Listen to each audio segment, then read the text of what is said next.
Hello and welcome to my channel, or welcome back to my channel. My name is Jay and this is a web of classic tales. If you're enjoying the videos, please like, subscribe, share, and comment. If you want notifications every single time a new video is uploaded, please click on the little bell icon. Today we will finish reading Jane Austen's Sense and Sensibility. After a proper resistance on the part of Mrs. Ferrars, just so violent and so steady as to prevent her from that reproach which she always seemed fearful of incurring, the reproach of being too amiable, Edward was admitted to her presence, and pronounced to be again her son. Her family had of late been exceedingly fluctuating. For many years of her life she had had 2 sons, but the crime and annihilation of Edward a few weeks ago had robbed her of 1. The similar annihilation of Robert had left her for a fortnight without any, and now, by the resuscitation of Edward, she had 1 again. In spite of his being allowed once more to live, however, he did not feel the continuance of his existence secure till he had revealed his present engagement, for the publication of that circumstance he feared might give a sudden turn to his constitution, and carry him off as rapidly as before.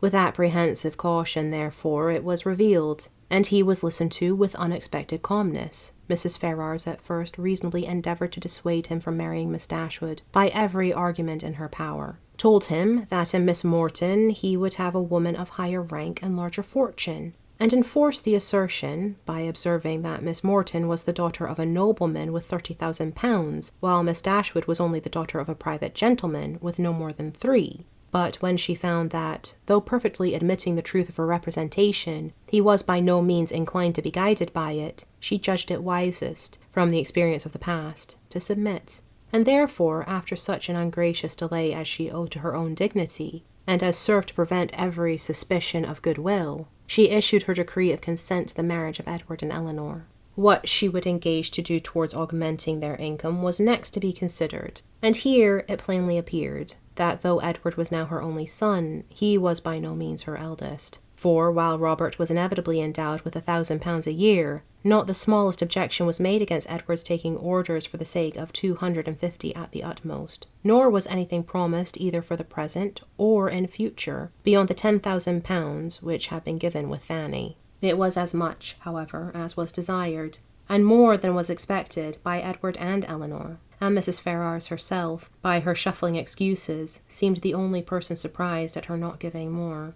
With an income quite sufficient to their wants thus secured to them, they had nothing to wait for after Edward was in possession of the living, but the readiness of the house, to which Colonel Brandon, with an eager desire for the accommodation of Eleanor, was making considerable improvements. And after waiting some time for their completion, after experiencing, as usual, 1,000 disappointments and delays from the unaccountable dilatoriness of the workmen, Eleanor, as usual, broke through the first positive resolution of not marrying till everything was ready, and the ceremony took place in Barton Church early in the autumn. The first month after their marriage was spent with their friend at the mansion house, from whence they could superintend the progress of the parsonage, and direct everything as they liked on the spot, could choose papers, project shrubberies, and invent a sweep.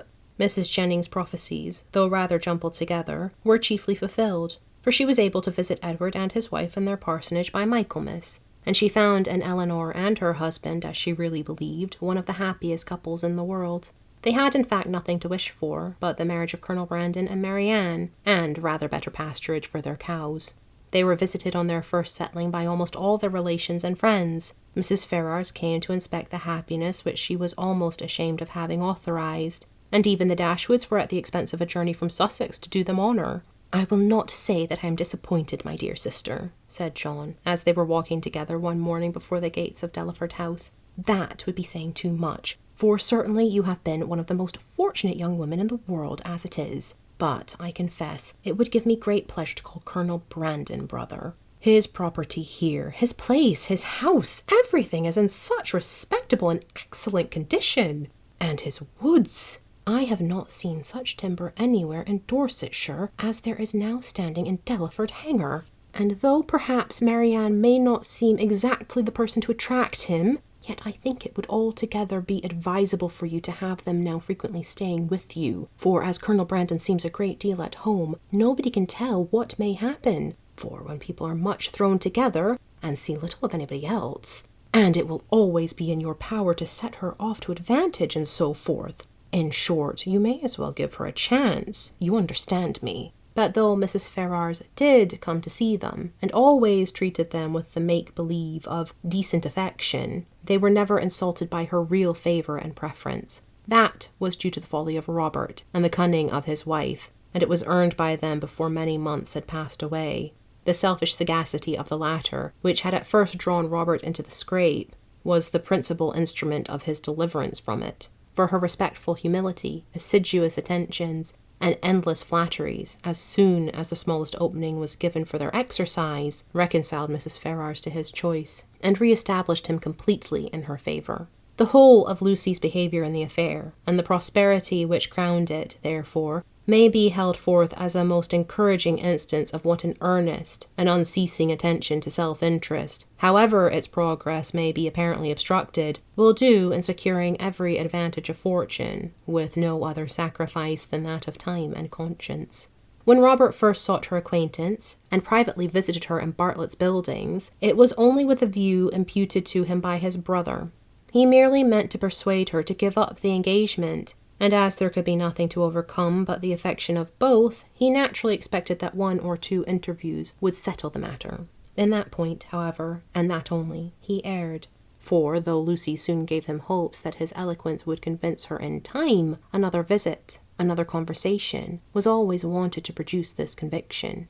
Some doubts always lingered in her mind when they parted, which could only be removed by another half-hour's discourse with him. His attendance was by this time secured, and the rest followed in course. Instead of talking of Edward, they came gradually to talk only of Robert, a subject on which he had always more to say than any other, and in which she soon betrayed an interest even equal to his own. And in short, it became speedily evident to both that he had entirely supplanted his brother. He was proud of his conquest, proud of tricking Edward, and very proud of marrying privately without his mother's consent. What immediately followed is known. They passed some months in great happiness at Dawlish, for she had many relations and old acquaintances to cut, and he drew several plans for magnificent cottages, and from thence returning to town, procured the forgiveness of Mrs. Ferrars by the simple expedient of asking it, which, at Lucy's instigation, was adopted. The forgiveness, at first indeed, as was reasonable, comprehended only Robert, and Lucy, who had owed his mother no duty and therefore could have transgressed none, still remained some weeks longer unpardoned. But perseverance and humility of conduct and messages, and self-condemnation for Robert's offence, and gratitude for the unkindness she was treated with, procured her in time the haughty notice which overcame her by its graciousness, and led soon afterwards, by rapid degrees, to the highest state of affection and influence. Lucy became as necessary to Mrs. Ferrars as either Robert or Fanny, and while Edward was never cordially forgiven for having once intended to marry her, and Eleanor, though superior to her in fortune and birth, was spoken of as an intruder, she was in everything considered and always openly acknowledged to be a favourite child. They settled in town, received very liberal assistance from Mrs. Ferrars, were on the best terms imaginable with the Dashwoods, and setting aside the jealousies and ill will continually subsisting between Fanny and Lucy, in which their husbands of course took a part, as well as the frequent domestic disagreements between Robert and Lucy themselves, nothing could exceed the harmony in which they all lived together. What Edward had done to forfeit the right of eldest son might have puzzled many people to find out, and what Robert had done to succeed to it might have puzzled them still more. It was an arrangement, however, justified in its effects, if not in its cause, for nothing ever appeared in Robert's style of living or of talking to give a suspicion of his regretting the extent of his income, as either leaving his brother too little or bringing himself too much. And if Edward might be judged from the ready discharge of his duties in every particular, from an increasing attachment to his wife and his home, and from the regular cheerfulness of his spirits, he might be supposed no less contented with his lot, no less free from every wish of an exchange. Eleanor's marriage divided her as little from her family as could well be contrived, without rendering the cottage at Barton entirely useless, for her mother and sister spent much more than half their time with her.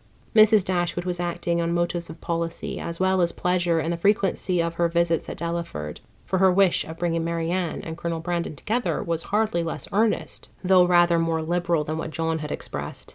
It was now her darling object. Precious as was the company of her daughter to her, she desired nothing so much as to give up its constant enjoyment to her valued friend, and to see Marianne settled at the mansion house was equally the wish of Edward and Eleanor. They each felt his sorrows and their own obligations, and Marianne, by general consent, was to be the reward of all. With such a confederacy against her, with a knowledge so intimate of his goodness, with the conviction of his fond attachment to herself, which at last, though long after it was observable to everybody else, burst on her, what could she do? Marianne Dashwood was born to be an extraordinary fate. She was born to discover the falsehood of her own opinions, and to counteract, by her conduct, her most favourite maxims. She was born to overcome an affection formed so late in life as at 17, and with no sentiment superior to strong esteem and lively friendship, voluntarily to give her hand to another.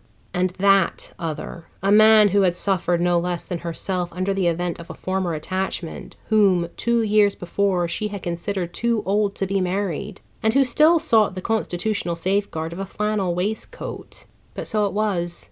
Instead of falling a sacrifice to an irresistible passion, as once she had fondly flattered herself with expecting, instead of remaining even forever with her mother, and finding her only pleasure in retirement and study, as afterwards in her more calm and sober judgments she had determined on, she found herself, at 19, submitting to new attachments, entering on new duties, placed in a new home, a wife, the mistress of a family, and the patroness of a village. Colonel Brandon was now as happy as all those who best loved him believed he deserved to be. In Marianne he was consoled for every past affliction. Her regard and her society restored his mind to animation, and his spirits to cheerfulness, and that Marianne found her own happiness in forming his was equally the persuasion and delight of each observing friend. Marianne could never love by halves, and her whole heart became, in time, as much devoted to her husband as it had once been to Willoughby. Willoughby could not hear of her marriage without a pang, and in his punishment was soon afterwards complete in the voluntary forgiveness of Mrs. Smith, who, by stating his marriage with a woman of character as the source of her clemency, gave him reason for believing that had he behaved with honour towards Marianne, he might at once have been happy and rich. That his repentance of misconduct, which thus brought its own punishment, was sincere need not be doubted, nor that he long thought of Colonel Brandon with envy, and of Marianne with regret, but that he was forever inconsolable, that he fled from society, or contracted an habitual gloom of temper, or died of a broken heart, must not be depended on, for he did neither. He lived to exert, and frequently to enjoy himself. His wife was not always out of humour, nor his home always uncomfortable, and in his breed of horses and dogs, and in his sporting of every kind, he found no inconsiderable degree of domestic felicity. For Marianne, however, in spite of his incivility in surviving her loss, he always retained that decided regard which interested him in everything that befell her, and made her his secret standard of perfection in women. And many a rising beauty would be slighted by him in after days as bearing no comparison with Mrs. Brandon. Mrs. Dashwood was prudent enough to remain at the cottage, without attempting a removal to Delaford. And fortunately for Sir John and Mrs. Jennings, when Marianne was taken from them, Margaret had reached an age highly suitable for dancing, and was not very ineligible for being supposed to have a lover. Between Barton and Delaford, there was that constant communication which strong family affection would naturally dictate. And among the merits in the happiness of Eleanor and Marianne, let it not be ranked as the least considerable that, though sisters, and living almost within sight of each other, they could live without disagreement between themselves, or producing coolness between their husbands. Thank you for listening. This has been Jane Austen's Sense and Sensibility, Chapter 50. I've been Jay. This has been a Web of Classic Tales. Please like, subscribe, share, and comment. Click the bell icon for notifications. I hope you're having a fantastic day. Have a nice life, and I'll see you next time with the next classic tale.